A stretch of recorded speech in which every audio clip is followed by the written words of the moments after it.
आज नगर परिषद चेयरपर्सन सुरभि गर्ग ने नगर परिषद की हाउस की बैठक में पत्रकारों को बाहर का रास्ता दिखा दिया। कांग्रेस पार्षदों की मांग पर जब पार्षद प्रतिनिधियों को बाहर निकाले जाने का फैसला हुआ तो स्वयं चेयरपर्सन सुरभि गर्ग ने कहा कि यदि पार्षद प्रतिनिधि नहीं रहेंगे तो मीडिया भी बैठक में नहीं रहेगा। उन्होंने पहले मीडिया की ओर हाथ जोड़कर माफी मांगी और फिर उन्हें बाहर जाने का हाथ से इशारा कर दिया, जिस कारण मजबूरन कवरेज करने गए प्रिंट व सोशल मीडिया के पत्रकार बाहर आ गए। पत्रकारों का सवाल है कि पत्रकारों का पार्षद प्रतिनिधियों से क्या लेना देना। यदि वे बैठक में नहीं रहेंगे तो पार्षद मौजूद हैं, लेकिन पत्रकार नहीं रहेंगे तो वे कवरेज कैसे करेंगे। संसद हो या विधानसभा, सभी जगह मीडिया को कवरेज की अनुमति है। कैथल नगर परिषद की हाउस बैठक में ऐसी कौन सी चर्चा होनी थी कि मीडिया को बाहर निकालने का फैसला लेना पड़ा। ऐसा क्या एजेंडा आज की बैठक में था कि छोटे छोटे विकास कार्यों के लिए मीडिया को बुलाने वाली सुरभि गर्ग ने पत्रकारों को एक झटके में बाहर जाने को बोल दिया। मैडम, ये वही मीडिया है जो आपके कार्यालय से महज एक कॉल पर सुबह हो या दोपहर या फिर साय का समय हो, अपने कामकाज छोड़कर आपकी कवरेज करने तुरंत पहुंच जाते हैं। शहर में आपकी वाहवाही होती है। ऐसे में आज की बैठक में ऐसा क्या होना था जो आपने पत्रकारों को ही बाहर का रास्ता दिखा दिया। क्या कोई गोपनीय एजेंडा था, या ठीक है कि चेयरमैन का अधिकार होता है बैठक में बैठने की अनुमति देने का, लेकिन सवाल ये है कि पूर्व की बैठकों में क्यों पत्रकारों को अनुमति दी गई। पत्रकारों का सवाल है कि अमूमन केवल हाउस की बैठकों में ही भाग लेने के लिए नगर परिषद कार्यालय पहुंचने वाली चेयरपर्सन सुरभि गर्ग ने आखिर क्यों पार्षद प्रतिनिधियों के साथ मीडिया की तुलना की। बैठक से बाहर निकलने के बावजूद पत्रकारों ने बाहर बैठकर इंतजार किया और मैडम चेयरपर्सन को शायद अपनी गलती का एहसास हुआ और बैठक के बाद फिर पत्रकारों से माफी मांगी। देखिए चेयरपर्सन का बैठक की शुरुआत में रवैया। डीसी सर को फोन करो मेरे फोन से। नहीं कर सकते सर, मीटिंग चालू आपने कर चुके हो। अब हम किसी को हम किसी को फोन नहीं कर सकते। अगर चेयरमैन ने अपने डिसीजन खुद नहीं ले सकते तो फिर क्या फायदा क्या है। आप आपत्ति जता रहे हैं। आप भी जताए, हम पहले परमिशन लेके आए हैं। अच्छा, तो फिर ये मीडिया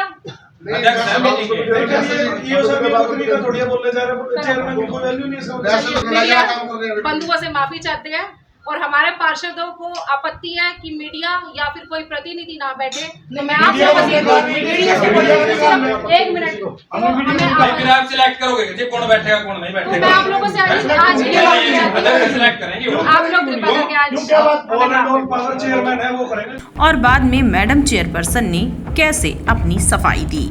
हाथ जोड़ के माफ़ी मांगना चाहूँगी कि आज हमारे कुछ पार्षदों के थोड़े से एतराज़ के कारण मुझे आप लोगों को हाउस मीटिंग से नदारद करना पड़ा। इसके लिए मैं फिर से माफ़ी मांगना चाहूँगी आप लोगों से। आज की मीटिंग का हमारा एजेंडा था जो हमारी अनअप्रूव्ड कॉलोनियाज़ हैं, हमारे विकास कार्य हैं, लाइटों का मुद्दा है, सफाई व्यवस्था है, इन सब को लेकर हमने अपने हाउस में बात रखी थी, अपने विचार विमर्श किए थे। बहुत ही शांतिपूर्ण तरीके से हमारे सभी पार्षदों ने बहुत ही अच्छे तरीके से अपनी बात रखी, मैंने अपनी बात रखी और सभी विचारों पर फैसले लिए गए हैं और वो प्रोसीडिंग्स में लिखे गए हैं। क्या पास की गई? जी, एक तो लाइट व्यवस्था का था, एक सफाई व्यवस्था का था। लाइट व्यवस्था का आज ही वर्क ऑर्डर दे दिया जाएगा।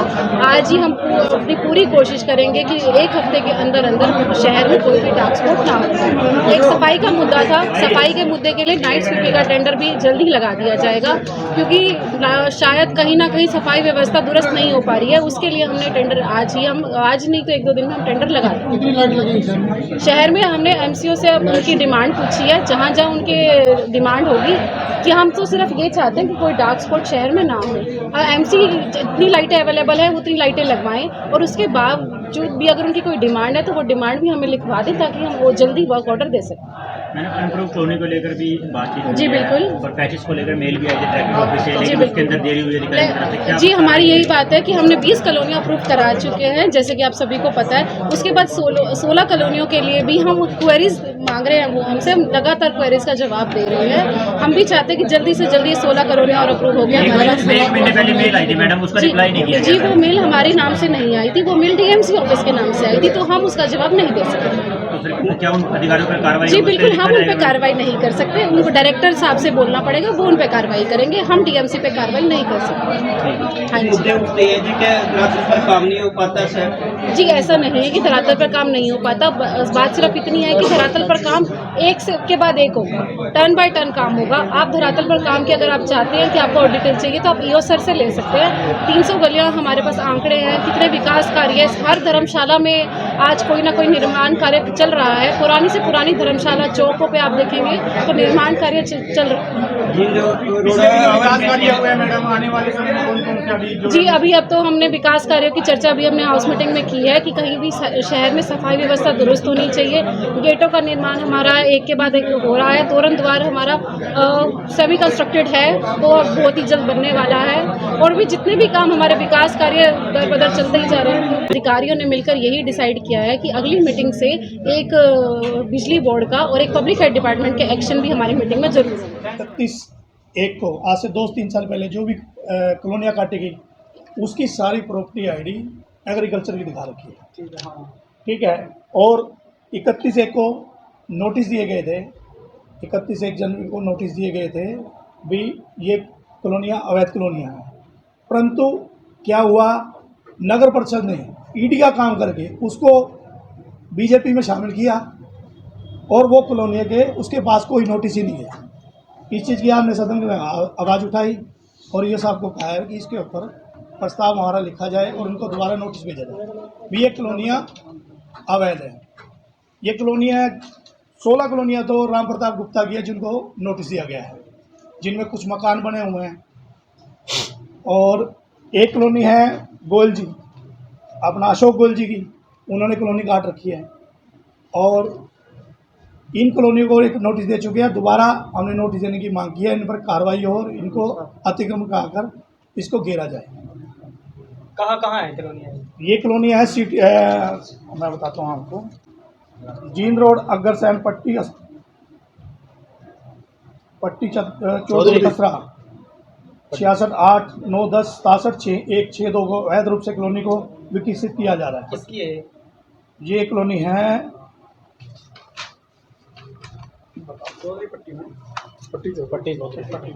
Jind road bypass Ram Pratap Gupta. और ये है गोयल जी की, जो बीजेपी के बहुत बड़े नेता हैं। क्या नाम है, पूरा नाम क्या है?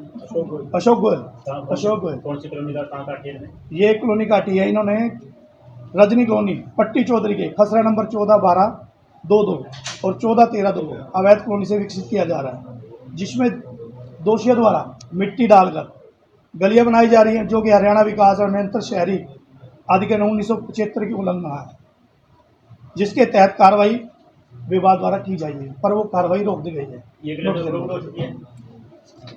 एग्रीकल्चर लगते हुए जो एग्रीकल्चर के अंदर आ जाती हैं वो बहुत जल्दी प्रूव हो जाती है, उसे प्रूव गिना जाता है। इनका मकसद ये है, अब टैगोर स्कूल है, टैगोर स्कूल को इन्होंने एग्रीकल्चर के अंदर दिखा रखा है, रजिस्ट्री हो जाती है एग्रीकल्चर, वो एग्रीकल्चर के अंदर रजिस्ट्री हो जाती है। एनडीडीसी लेने की जरूरत नहीं पड़ती।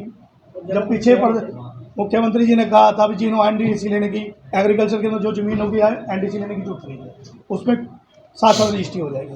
ये काम किया जा रहा है, यानी कि नगर परिषद ईडी का काम कर रहा है। आईडी किसकी थी, किसकी आईडी से हुआ है? अधिकारियों ने लगा रखी आईडी, अधिकारियों ये तो अधिकारी साहब बताएंगे किसने ये गलत काम करा है, उसके बाद जांच का विषय है, तो ये तो वो बताएंगे, अधिकारी बताएंगे।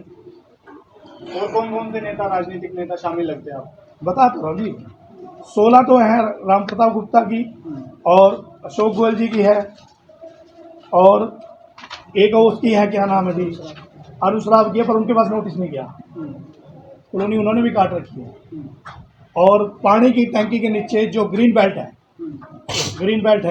उस ग्रीन बेल्ट में रास्ता यानी कि उसके अंदर रास्ता दे दिया गया है, मकान बना दिए गए हैं, और राम प्रताप गुप्ता ने वहाँ ऑफिस भी बना रखा है सन सिटी में, अम्बाड़ा रोड से एंट्री करते वहाँ पर। और जो टैंकी के नीचे है वो नाले का रास्ता है, नगर परिषद का रास्ता है, वो सड़क बना दी गई है, उसके वहाँ पे बराबर में कॉलोनियाँ काट रखी हैं। नोटिस दे चुके हैं, और एक ही नोटिस गया, दोबारा नोटिस दिया नहीं गया। उसने क्या करा, भाजपा ज्वाइन कर ली और उसको रफा दफा कर दिया गया। मांग क्या है? मांग ये है, उसके ऊपर जितने काम रोक देना चाहिए उसको दोबारा नोटिस देना चाहिए। जो इसके अधिकारी मिले हुए हैं उन अधिकारियों पर कार्रवाई होनी चाहिए। एक आपने तिरंगा लाइट होगा नहीं हुई 2 महीने बाद जांच हो जाएगी। पेवा के अंदर यही तिरंगा लाइट 7,52,000 कुछ की लगी थी और कैथल नगर परिषद के अंदर 250 लाइट लगी थी वहाँ पे, और यहाँ 300 लाइट लगी थी। वैसे लगाई 250 थी। यहाँ पास था बिल 20 लाख के करीब, यानी 11 से 12 लाख रुपए का वो था गोलमाल। जो पीछे 45 लाइटें दी गई उसके सामान का टेंडर लगाया गया 11 लाख रुपए का, उसकी कीमत थी सिर्फ 2.5 से 3 लाख रुपए। 7 से 8 लाख रुपए तो वो खा गए, किसी अपने मर्जी पार्षद का टेंडर लगा गए। कौन सा पार्षद है, किसका टेंडर? उसका नाम मैं नहीं बताऊँगा।